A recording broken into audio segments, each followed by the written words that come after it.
Maisha Patemimbo de Cuera, Cuangaña Meta Guaraní, página 53, Pemoita, la fecha miércoles 12 de agosto de 2020. Seguimos aprendiendo nuevas palabras, así como las que estuvimos dando en la clase pasada, ¿se acuerdan? Igual que estas, ahora yo voy a decirles algunas que son cosas que podemos hacer. Por ejemplo, yo tengo una niña que está acostada. En guaraní, acostado se dice oñeno, se acuesta, oñeno. Entonces repitan eso, oñeno. En cambio, el que está parado se dice oñembo, oñembo. ¿Qué tengo aquí? Dos animales. Al conejo que es tapití, que es muy rápido.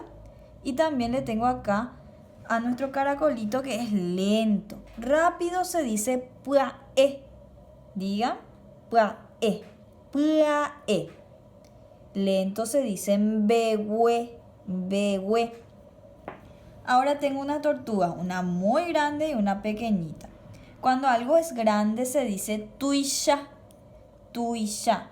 Y en cambio cuando es pequeño se dice mishi, tuisha, mishi.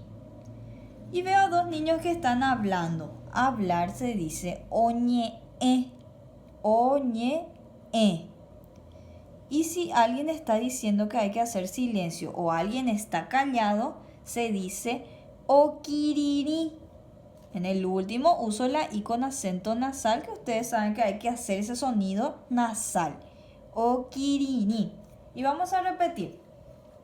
Ustedes ya ven así el dibujo y yo en guaraní nomás ya voy a decir. Oñeno, oñembo, puae, behue.